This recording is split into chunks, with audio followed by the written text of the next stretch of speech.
WhatsApp everyone, welcome back to the channel. और आज हम लोग अकाउंटिंग इक्वेशन चैप्टर को कंटिन्यू करेंगे। पिछले क्लास में हम लोगों ने इसमें देखा था कुछ बेसिक कॉन्सेप्ट कि किस तरह से अकाउंट्स के डेटा को अकाउंटिंग इक्वेशन के फॉर्म में रिप्रेजेंट करा जाता है।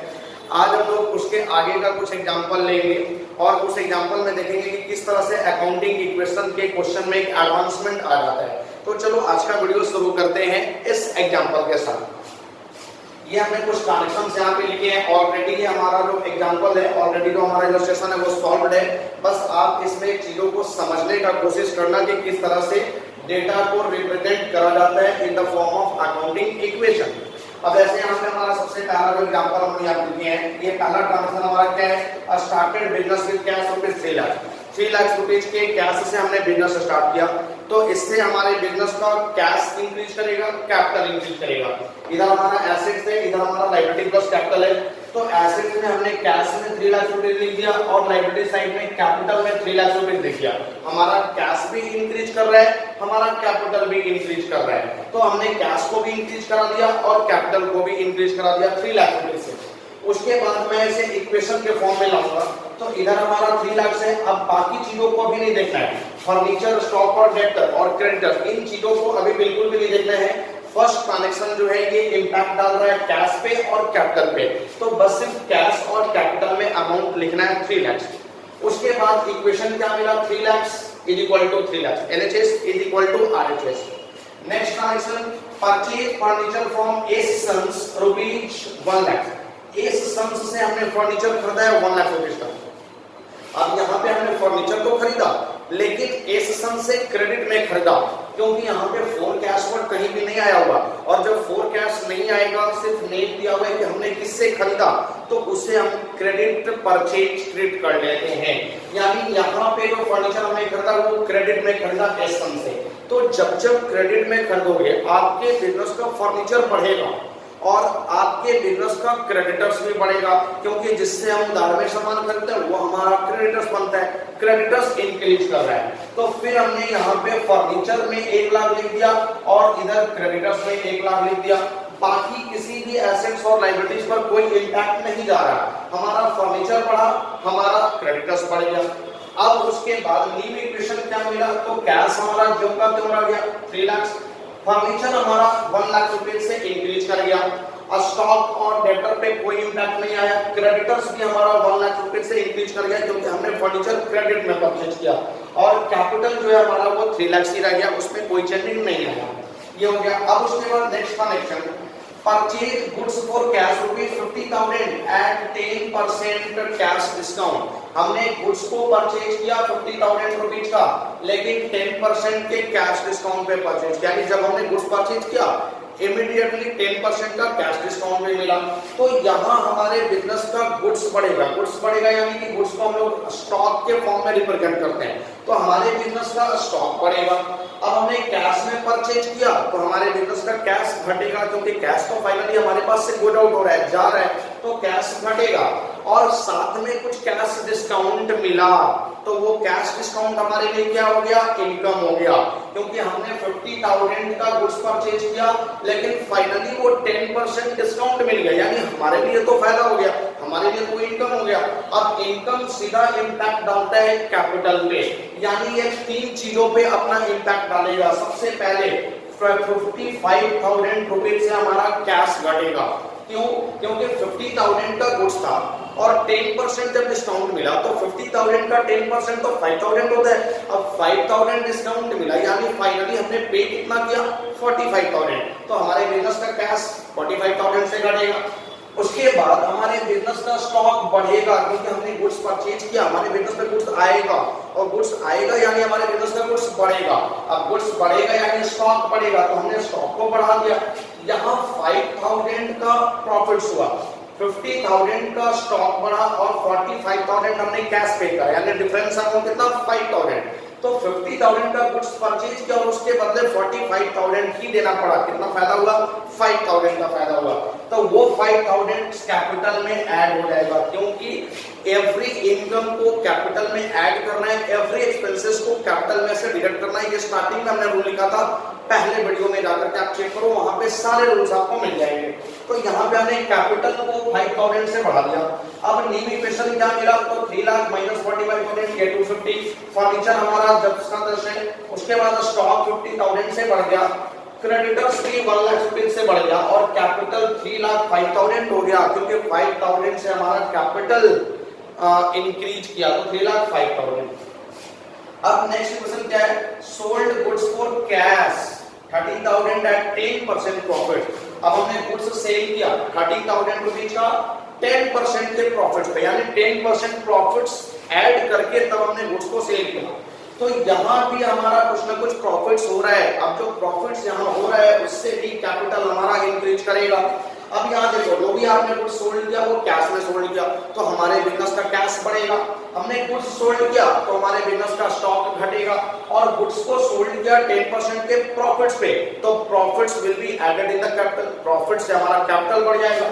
तो हमने 33,000 से कैश बढ़ाया, क्योंकि 30,000 का तो गुड्स था और 10% उसमें प्रॉफिट्स भी ऐड करना था, तो 30,000 का 10% 3,000, यानी 30 प्लस 3 ओवरऑल हमको कैश मिला कितना, 33,000। तो 33,000 कैश में ऐड किया, 30,000 से मैं स्टॉक को घटा दूंगा, क्योंकि स्टॉक एक्चुअल में मैंने सेल कितना किया है, सिर्फ 30,000, तो स्टॉक यहाँ 30,000 से रिड्यूस हो जाएगा। और इस स्टॉक को बेचने पर 3,000 रुपीज का प्रॉफिट्स भी हो रहा है, तो इस प्रॉफिट्स को कैपिटल में मैं ऐड कर दूंगा, क्योंकि एवरी प्रॉफिट्स और every income will be added in the capital. This is the rules of accounting equation. तो ये इसको ऐड करने के बाद न्यू इक्वेशन क्या आया, हमारा कैश 288 हो गया, 33,000 ऐड करने के बाद हमारा फर्नीचर जो था वही है, हमारा स्टॉक रिड्यूस हो गया, 50,000 का 30 हमने रिड्यूस कर दिया, 20,000 का स्टॉक बच गया। क्रेडिटर्स हमारा जो था वही है, और कैपिटल 3,08,000 का हो गया, क्योंकि 3,000 का फाइनली हमने प्रॉफिट्स भी ऐड किया, अभी जो प्रॉफिट्स हुआ उसको सेल करने पर। उसके बाद नेक्स्ट हमारा ट्रांजैक्शन है रेंट पेड रुपीज 10,000। अब आप सोचो कि जब आप रेंट पे करोगे तो ये आपके बिजनेस के लिए क्या है, खर्चा है, एक्सपेंस है, और आपने रूल्स में लिखा था every expenses will be deducted from capital, सारे एक्सपेंसेस को कैपिटल से डिडक्ट करना है। तो ये रेंट भी हमारे बिजनेस के लिए खर्चा है, अब इसको कैपिटल में से डिडक्ट करना होगा। लेकिन इस रेंट के बदले आप क्या पे कर रहे हो, 10,000 रुपीज कैश में पे कर रहे हो, तो ये 10,000 हमारा कैश डिडक्ट होगा, 10,000 कैश में से डिडक्ट होगा, और 10,000 एक्सपेंस है, expenses will be deducted from capital, हमने कैपिटल में से 10,000 डिडक्ट कर दिया। उसके बाद न्यू इक्वेशन, तो 288 माइनस 10 यानी 278 का कैश बचा, 1 लाख रुपीज का फर्नीचर जो था वही है, 20,000 का स्टॉक, उसमें कोई चेंजिंग नहीं। उसके बाद डेटर्स में कोई चेंजिंग नहीं, क्रेडिटर्स में कोई चेंजिंग नहीं, हमारा कैपिटल 10,000 से डिडक्ट हो गया, 3,08,000 माइनस 10,000, 2,90,000 का कैपिटल बच गया। अब उसके बाद next sold goods to Mohan rupees 10,000, हमने मोहन को गुड्स सोल्ड किया। अब यहाँ पे नेम आया कि मोहन को सोल्ड किया, और कैश साथ में नहीं दिया, तो जब भी नेम आ जाए साथ में फोरकास्ट न दिया हुआ रहे तो उस केस में हम उसे मान लेते हैं क्रेडिट सेल, यानी यहाँ हमने जो भी कुछ सेल किया मोहन को वो क्रेडिट में सेल किया, तो due to credit sale debtor बनता है, यानी मोहन हमारा डेटर हो गया और डेटर बिजनेस का एसेट्स होता है।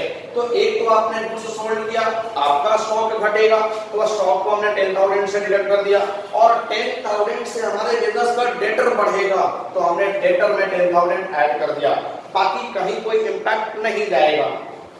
अब न्यू इक्वेशन क्या मिला, तो यहाँ पे कैश हमारा सेम रह गया, कैश में किसी भी तरह का कोई चेंजिंग नहीं आया। उसके बाद फर्नीचर में किसी भी तरह का कोई चेंजिंग नहीं आया, फर्नीचर भी सेम है। स्टॉक 20,000 का 10,000 का हमने सेल कर दिया, तो स्टॉक हमारा क्या बचा, सिर्फ 10,000। अब डेप्टर्स भी हमारा 10,000 का इंक्रीज हो गया, क्योंकि डेप्टर्स हमने यहाँ पे क्रेडिट सेल किया, डेप्टर्स तो बढ़ेगा ही। कैपिटल सॉरी क्रेडिटर्स हमारा सेम है और कैपिटल भी हमारा सेम है, उसमें कोई चेंजिंग नहीं है। इस ट्रांजैक्शंस को लेकर नेक्स्ट हमारा क्या transaction, cash withdrawn for personal use rupees 1000। अब हमने पर्सनल यूज के लिए 1000 रुपीज का कैश निकाला। कौन निकाला? हमारे बिजनेस का ओनर। तो जब भी बिजनेस का ओनर पर्सनल यूज के लिए कुछ पैसा निकालेगा, दैट्स कॉल्ड द ड्रॉइंग, उसे ड्रॉइंग बोला जाएगा। और drawing is expense for the business and every expenses will be deducted from capital. This is the rule of accounting equation. तो यहाँ पे 1000 का कैश हमने निकाला, ये 1000 से हमारे बिजनेस के कैश को घटाएगा। हमने कैश में से डिडक्ट कर लिया 1000 और साथ ही साथ ये एक्सपेंस होता है बिजनेस के लिए, every expenses will be deducted from capital. तो 2,98,000 में से हमने कैपिटल में से डिडक्ट कर लिया 1000 के ड्रॉइंग को। अब फाइनली हमारा इक्वेशन क्या आया? 277 का हमारे पास कैश बचा, इधर कोई इफेक्ट नहीं आया, कैपिटल हमारा 1000 से डिडक्ट हो गया 297। अब आप चेक करते रहोगे, हर एक स्टेप के बाद आप चेक करते रहोगे कि हमारा LHS RHS इक्वल है या नहीं है। तो आप यहाँ पे चेक करो, हर एक स्टेप के बाद LHS is always equal to RHS। और लास्ट हमारा ट्रांजेक्शन क्या है? Goods given in charity rupees 5000 rupees का गुड्स आपने चैरिटी में दे दिया, दान में दे दिया। तो जब भी आप गुड्स चैरिटी में दोगे, ये आपके बिजनेस के लिए खर्चा ही होगा, यानी जो भी हमने चैरिटी में दिया वो हमारे लिए खर्चा है। और दिया क्या? गुड्स। तो गुड्स का मतलब स्टॉक। तो हमारे बिजनेस का स्टॉक घटेगा क्योंकि गुड्स हमारे पास से गुड आउट हो रहा है, जा रहा है, चैरिटी में दे दिया हमने, तो स्टॉक 5000 से माइनस होगा। और ये हमारा चैरिटी एक्सपेंस है, तो expense will be deducted from capital. ये 5000 रुपीज का जो हमने गुड्स चैरिटी में दिया, ये हमारे लिए खर्चा है, इस खर्चे को कैपिटल में से डिडक्ट करेंगे। उसके बाद जो इक्वेशन आएगा, ये लास्ट ट्रांजेक्शन था, इसके बाद अब कोई ट्रांजेक्शन नहीं है, तो इसको एडजस्ट करने के बाद जो भी ट्रांजेक्शन मिलेगा, जो भी इक्वेशन मिलेगा, that is the final equation। तो फाइनल इक्वेशन क्या मिला? 277, 1 लाख रुपीज का फर्नीचर, 5000 रुपीज का स्टॉक, 10,000 का डेटर, 1 लाख रुपीज का क्रेडिटर्स एंड 2,92,000 का कैपिटल। तो ये हमारा जो LHS है और ये RHS है, इज ऑलवेज इक्वल। लास्ट और फाइनल इक्वेशन में भी LHS is equal to its RHS। That is the accounting equation। तो ये हमारा था अकाउंटिंग इक्वेशन। इसमें कुछ एडवांस प्रॉब्लम, एडवांस ट्रांजैक्शंस को भी हमने अकाउंटिंग इक्वेशन के फॉर्म में रिप्रेजेंट किया। तो इस तरह से हमारे क्वेश्चन में अकाउंटिंग इक्वेशन में एडवांसमेंट आ जाता है, तो आप उसको इस तरह से सॉल्व करोगे। आई होप कि आपको अच्छे से समझ में आए होंगे। अब उसके बाद नेक्स्ट वीडियो हम लोग इसी चैप्टर का लेकर के आएंगे, जिसमें कुछ और भी इंपॉर्टेंट टर्म के बारे में हम लोग सीखेंगे, कुछ और भी इंपॉर्टेंट ट्रांजैक्शंस के बारे में सीखेंगे, स्पेसिफिक ट्रांजैक्शंस के बारे में सीखेंगे। तो आप नेक्स्ट वीडियो का वेट करो, नेक्स्ट वीडियो आपको कल से परसों के बीच में मिल जाएगा। तब तक आप इसको चेक करो, आप इसको देखो ये कैसे रिप्रेजेंट किया गया, इससे कुछ सीखो। और उसके बाद आप अपना रिस्पॉन्सिबिलिटी तो बिल्कुल भी मत बोलो, आप वीडियो को शेयर और लाइक करना बिल्कुल भी मत भूलिए। Thank you.